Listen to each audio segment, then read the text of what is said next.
নমস্কার বন্ধুরা, কেকেআর পরপর 4টি ম্যাচ জেতার পর তাদেরকে হারিয়ে দিয়েছিল আরসিবি। এদিকে গুজরাট পরপর 5টি ম্যাচ জেতার পর তাদেরকে হারিয়ে দিল কেকেআর। টুর্নামেন্টে এখনো টিকে থাকলো কলকাতা নাইট রাইডার্স। গুজরাট টাইটান্সের বিপক্ষে ফিলিন অ্যালেন একটি দানবীয় ইনিংস খেললেন। 266 স্ট্রাইক রেট, 10টি ছক্কা। ক্রিস গেলের পর ফিলিন অ্যালেনকেই একমাত্র সহজভাবে ও নির্দ্বিধায় ছক্কা মারতে দেখা গেল। দিল্লি ও গুজরাটের বিপক্ষে 10টি করে ছক্কা হাঁকিয়েছেন, এক কথায় দুর্দান্ত।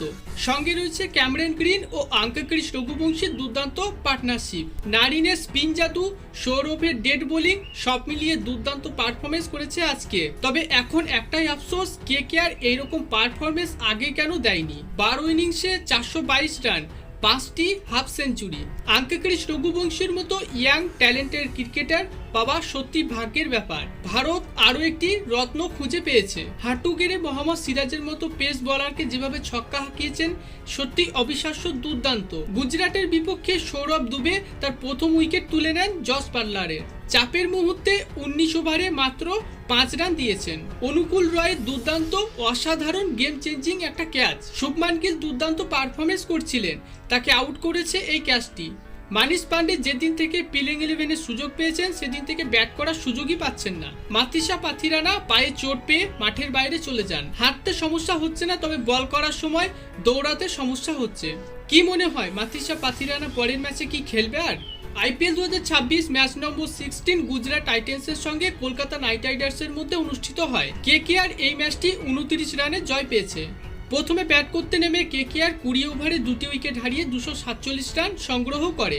দলের হয়ে শুরুটা ভালো হলেও ক্যাপ্টেন আজিঙ্কে রাহানে বেশিক্ষণ টিকতে পারেননি। তিনি ওপেনিং করতে কেন আসছেন? ব্যাট হাতে ভালো পারফরমেন্স করতে পারছে না এবং ক্যাপ্টেন্সিও তার জঘন্য। আজিঙ্কে রাহানের পরিবর্তে সুনীল নারিনকে ওপেনিংয়ে পাঠানো হোক।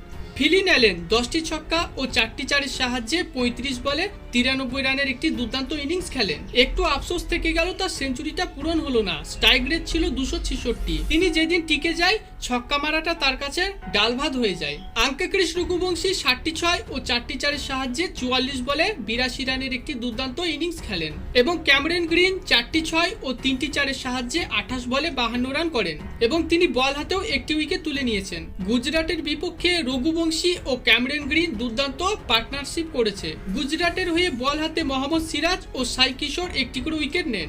জবাবে গুজরাট টাইটান্স ব্যাট করতে নেমে 20 ওভারে 4টি উইকেট হারিয়ে 218 রান সংগ্রহ করে।